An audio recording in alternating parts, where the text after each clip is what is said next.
কত শত দিন কেটে যায় রাত্রি অগণিত, বাবা মায়ের কষ্ট সে তো নয় তো ভোলার মতো।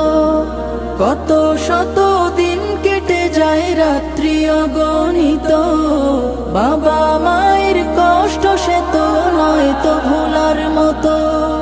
যার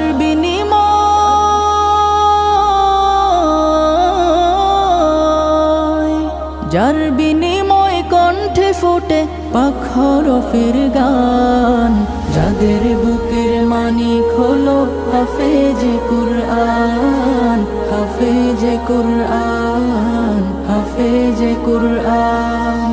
হাফেজ হতে গুরুজনের ত্যাগের নজরানা চিরজীবন রাখবো স্মরণ।